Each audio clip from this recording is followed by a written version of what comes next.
আসসালামু আলাইকুম। আশা করি সবাই ভালো আছেন। সবার সকালে হট নিউজ, বিজ্ঞপ্তি নিউজ নিয়ে আপনাদের গেলাম। যারা ঘরে বসে চাকরির বিজ্ঞপ্তি দেখতে চান অতি দ্রুত চ্যানেলটি সাবস্ক্রাইব করে দিন। 32-এর হাওয়া শুরু হয়ে গেছে। আপনাদের যারা 32 বছরও পূর্ণ হয়েছেন তারা এখানে আবেদন করতে পারবেন। আসুন আপনাদের আমি সরাসরি নিয়ে যাচ্ছি মেন সার্কুলার যাওয়ার আগে আপনাদের কাছে বরাবরের মতো রিকোয়েস্ট, চ্যানেলটি অবশ্যই সাবস্ক্রাইব করবেন এবং পাশে থাকা বেল আইকনটি বেজে দিয়ে সবাইকে দেখার সুযোগ করে দেবেন। ধন্যবাদ। আর অবশ্যই যারা ফেসবুকে দেখবেন অবশ্যই চ্যানেলটি আইডিটি ফলো দিয়ে রাখবেন এবং শেয়ার করে দিবেন আপনাদের বন্ধুদের মাঝে, সবাই যেন দেখে একটু উপকৃত হয়। আর হ্যাঁ বন্ধুরা, আপনাদের কাছে এখানে যাদের 32 বছর পূর্ণ হয়েছে এবং এর আগে যারা আবেদন করছেন তাদের আবেদন করার প্রয়োজন নাই।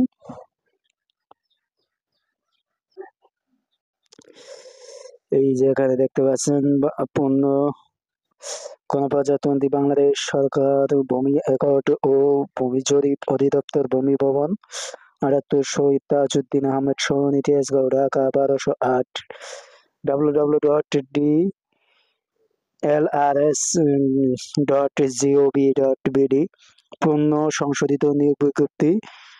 ভূমি রেকর্ড জরিপ অধিদপ্তর আওতাধীন জেনারেল সেটেলমেন্ট উপজেলা সেটেলমেন্ট অফিসে রাজস্ব খাতভুক্ত নিম্নবর্ণিত শূন্যপদ সমূহে অস্থায়ীভাবে সরাসরি নিয়োগের উদ্দেশ্যে বাংলাদেশ সকল জেলা নাগরিকের নিকট থেকে নিম্নোক্ত শর্তে ওয়েবসাইট টেলিটক.com.bd ওয়েবসাইটে নির্ধারিত সময়ের মধ্যে অনলাইনে আহ্বান করা যাচ্ছে। অনলাইনে ব্যতীত কোনো আবেদন গ্রহণ করা হবে না। এই অধিদপ্তরে 30 ফাল্গুন 1430 বঙ্গাব্দ 14 মার্চ 2024 খ্রিস্টাব্দের তারিখে এত স্মারক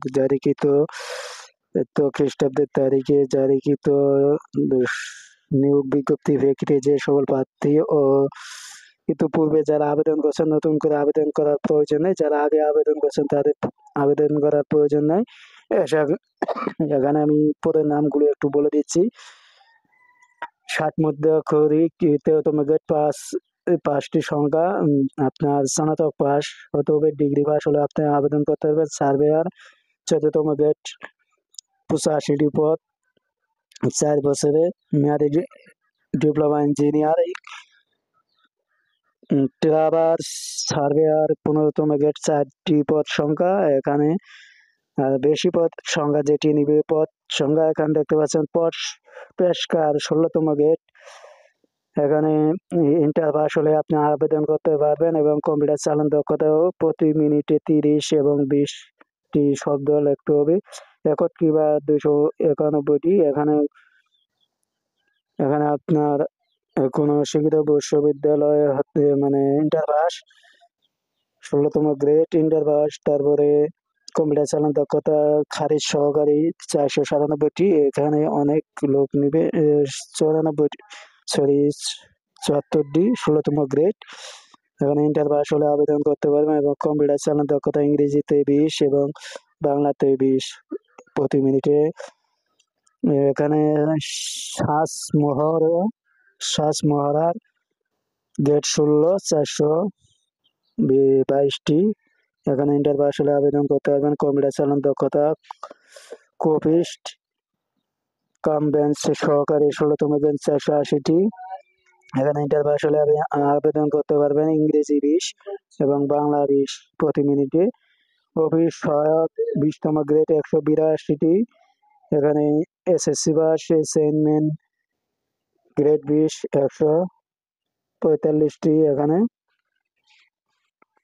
আপনি এসএসসি পাশে আবেদন করতে পারবেন। এর মধ্যে যদি আপনাদের কোনো কিছু জানার থাকে অবশ্যই আপনারা জানাবেন, আপনাদের রিপ্লাই দেওয়ার চেষ্টা করব। 21শে নভেম্বরে এটি পাবলিশ করা হয়েছে। এখানে কিভাবে আবেদন করবেন আপনাদের আমি একটু বলে দিচ্ছি। সরাসরি নিয়োগের ক্ষেত্রে জনপ্রশাসন মন্ত্রণালয় এত 28 শ্রাবণ 1431 23শে জুলাই 2024 তারিখের এত স্মারক নঙে প্রজ্ঞাপনে উল্লেখিত কোটা সংক্রান্ত বিধিবিধান এবং আইন বিচার সংসদ মন্ত্রণালয়ের আদেশ এত অনুসরণ করা হবে। এখানে আবেদন ফি জমা দেওয়ার শেষ তারিখ হচ্ছে 26/11/2000 খ্রিস্টাব্দে সকাল 10টায় শুরু হবে এবং আবেদনের শেষ তারিখ 9/12/2024 খ্রিস্টাব্দে বিকাল 5 ঘটিকায়। উক্ত সময়ের মধ্যে আপনি আবেদনপত্র সাবমিট করার পর থেকে 72 ঘন্টার মধ্যে আপনার টাকা জমা দিতে হবে, না হলে আপনার টাকা নিবে না, আবেদন নিবে না। সেজন্য আবেদন করার 72 ঘন্টার মধ্যে আপনি আবেদন টাকা দিবেন। এবং কোন পদে কত টাকা আমি সেটি আপনাদের বলে দিচ্ছি।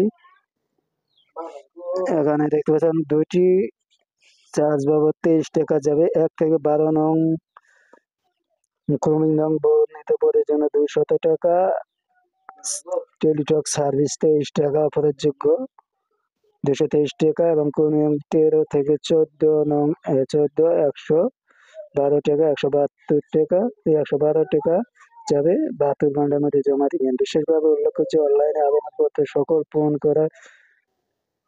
করে সাবমিট করা হলেও ফি জমা না দেওয়া পর্যন্ত আবেদনপত্র কোনো অবস্থায় গৃহীত হবে না। এখানে আপনি দেখতে পাচ্ছেন সকল পদে 26/11/2024 খ্রিস্টাব্দে প্রার্থীর বয়স 18 থেকে 32-এর মধ্যে হবে। বয়স প্রমাণের ক্ষেত্রে এফিডেভিট গ্রহণযোগ্য হবে না। এতে বলবে যে সকল প্রার্থী আবেদন করছেন তাদের পূর্ববর্তী বিজ্ঞপ্তির বয়সের শর্তাবহাল থাকবে। এখানে কথা হলো যে আপনারা যারা আগে আবেদন করছেন 30 বছর বয়সে, সেখানেই পূর্ববর্তী বিজ্ঞপ্তির বয়সের শর্ত বহাল থাকবে। এই ছিল আমার কাছে আপডেট। যদি আপডেটটি ভালো লেগে থাকে অবশ্যই চ্যানেলটি সাবস্ক্রাইব করবেন, এবং কোনো জানার থাকলে অবশ্যই বলবেন, আপনাদের বোঝানোর চেষ্টা করবো ইনশাল্লাহ। ধন্যবাদ, আবারও দেখা হবে আপনাদের মাঝে।